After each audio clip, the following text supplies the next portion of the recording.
Welcome to See It and Feel It with Dr. Brett. And I'm Dr. Brett, and I'm here today with Ashante McPherson, a good friend, a good buddy, but also an interesting guy in a lot of ways. You got a background in private investigation, you're going into real estate.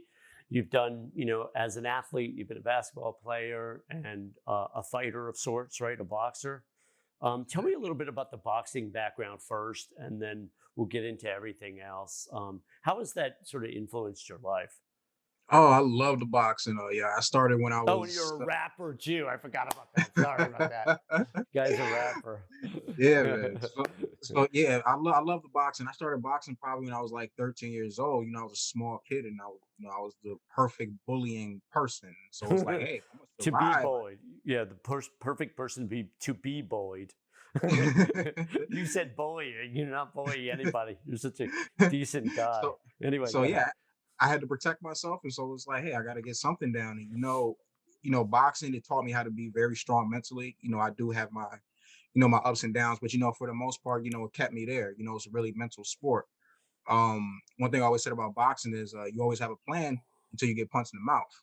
Yeah. That's everybody's thing, and that's some real. That's some real. Can I curse? Can I curse? Is that okay? Yeah, of course. Do whatever. But that that's Yeah. that's real shit. You go into the Yeah. ring with somebody and they hit you. It's like, oh, that kind of hurt. But Wow. it taught me in life to bounce back and to persevere and to do what I need to do to get what I want to do done. You know what I mean? Yeah. But yeah, that definitely played a heavy role with everything. So it made you a lot tougher, right? That ability to take a punch, but also to plan for the future, right? The first time you get knocked down, you realize, okay, I got to figure this thing out a little bit better next time, right? Definitely. And that sort of influences other aspects of your life, right? How to figure out how to get better at things, right? So you don't get knocked down so much. Exactly. And if I do get knocked down, just always remember to get back up. I Yeah. had a big slump when COVID happened. I went into a slight depression. I wasn't Yeah. waking up for nothing. I stayed in bed. I was probably taking a shower once every 2 days. It was horrible. And then, at a certain point, I'm like, Shante, what are you doing? This is Yeah. not you. You're just sitting on your ass right now. You know what to do. And, I Yeah. started going back out the house, start enjoying life. And then one thing, this whole quarantine thing taught me is how to be happy, even when you don't have money coming in and you can't really go everywhere you want to go, but just to keep that happiness. Yeah, that's really interesting because I think some people have benefited in some ways from the quarantine. It's made them a little bit richer or deeper inside. It's forced you to go a little more internal, like you. And other people that aren't sort of wired that way have struggled with it. They felt more isolated and more depressed, but haven't really channeled it into productive ways. Has this helped you as a musician at all, as an artist? Um, just now. So basically, I was going through a slump too. I couldn't write. I was going through the craziest writer block, and it's like, hey, I'm not getting anything done. Every time I tried, I couldn't get it done. And so within the past, I think like 2 weeks ago, I think I gave you a call when this happened. I had a conversation with one of my, closest friends. And basically he was like, are you really trying to, do music? And I'm like, yeah, why? He was like, in order for you to do it, you have to work at it every single day. And are you on it? Can you honestly tell yourself that you are actually trying to write music every day? And I thought about it. And I'm like, no, I'm not.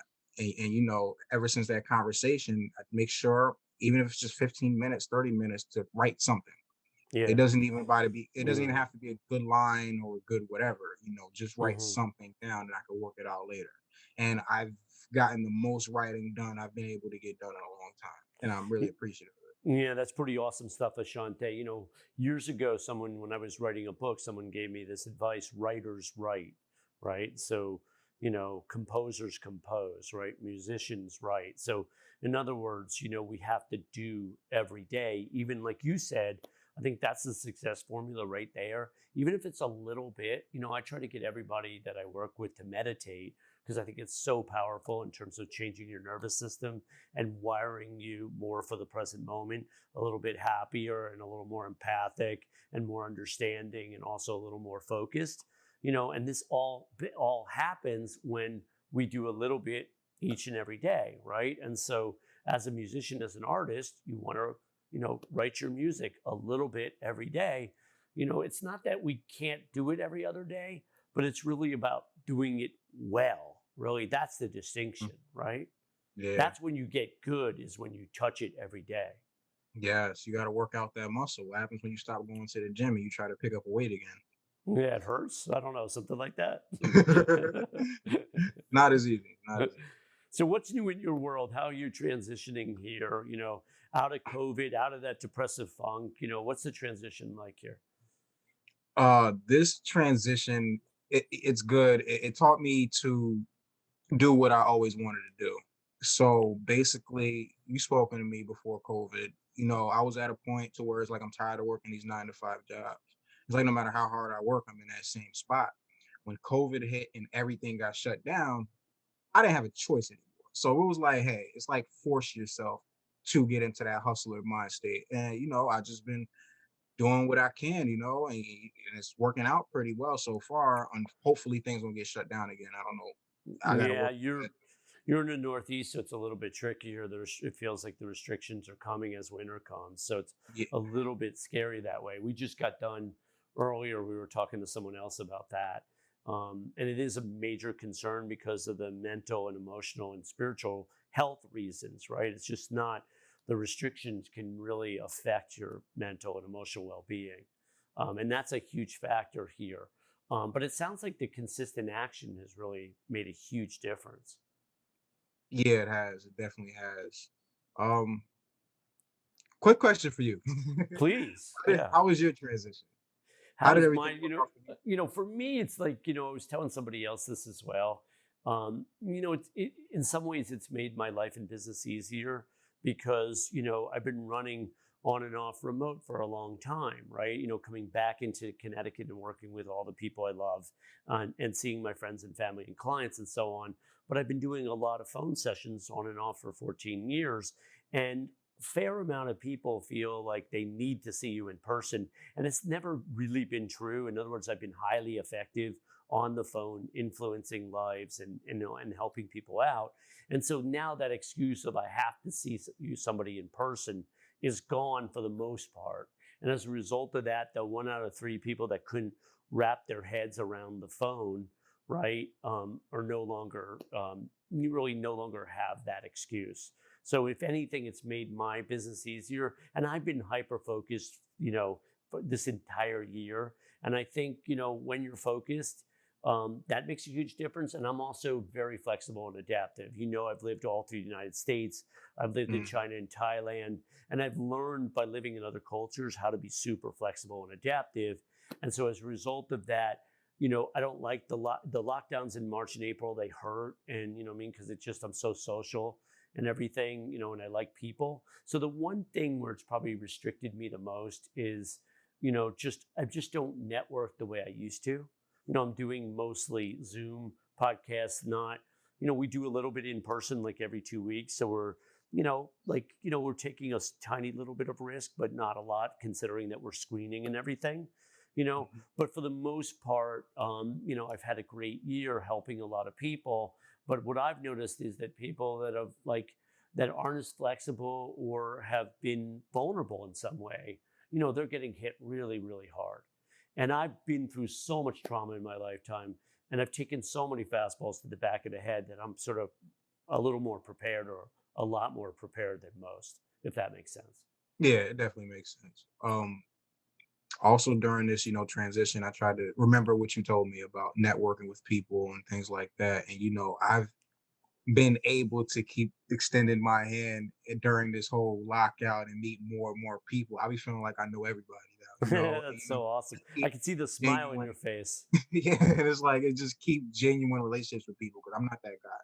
I don't want to be a shithead. I don't want to present myself as a shithead. So it's like, hey, if we're gonna connect, well, have a genuine relationship. You understand? There's Yeah. too many people I have met, and it's not genuine. It's like mooch. It's like mooch. Yeah. Okay, what can you do for me?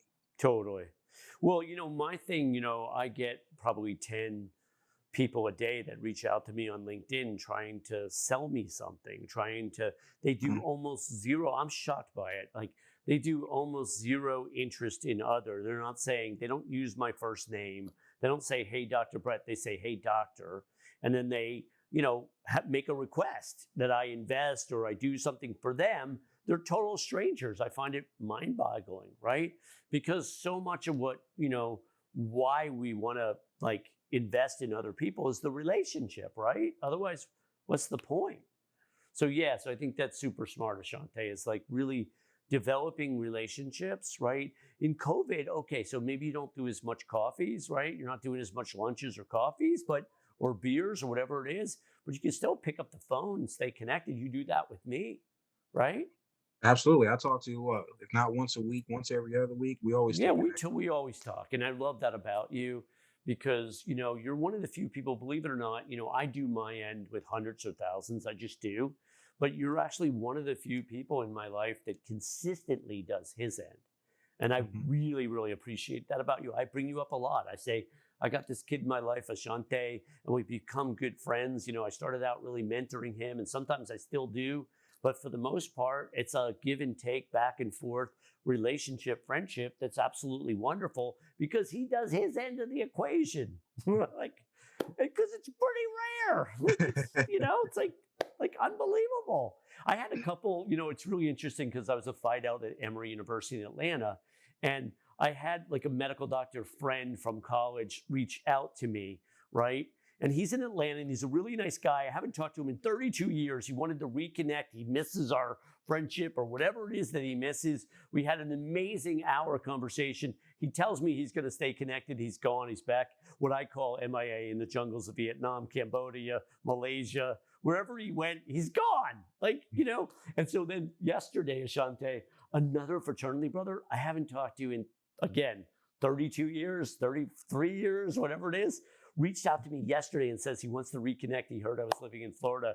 And I'm thinking, I literally sent him back immediately. Sure, I'm around Sunday or, early this week. But I'm thinking there's a really good chance he's going to do the same thing, right? Yeah. Just like wind up in Cambodia somewhere. Like Yeah. where they disappear. Yeah, that happens Florida. to me a lot too. I'll get hit up from somebody I haven't spoken to in years. Not 32 years, because I'm 26. But How old are you yeah, now? 27? 26, 26. 26, that's what I thought. Yeah, we talk, we'll have a phone conversation or I'll meet up with them. And then usually after that, that's it. I'll hear from them again. I'll try to hit them up. They won't respond. I get a lot of those. But always give it that chance. Yeah, I'll give exactly. it Well, that. because we have a good attitude on our end of the equation, and I'm all connector type, so I like it. But it really, sometimes it gets disappointing though, right? It's like one of my best friends from college, he disappeared, went to like, I don't know, maybe he's in Vietnam, I don't know, but he's disappeared. One of my best friends from grad school disappeared, and we were all such good buddies or whatever. But I think for a lot of people, we've talked about this before, as people get older, it's very hard for them to manage the pressures of life and their family and the communication piece with other, right? So they're going to do business relationships for money, and then they're going to do their nuclear families and maybe a few friends, and then they're not expanding their world or their network. And I'm teaching you at 26 years old, a young age, right? Excuse me, how to expand your network and stay connected with it indefinitely, so you're never calling somebody up out of the blue asking for some kind of favor, right? Which is a Absolutely. lot of times when you get that phone call from somebody you haven't heard from in years, they're asking for a favor, right? And you haven't heard from them in forever. And you're Oh just yeah. like, yeah. Thanks for watching See It and Feel It with Dr. Brett, and stay tuned for part 2 of this interview. Remember to like, subscribe, and share with a friend.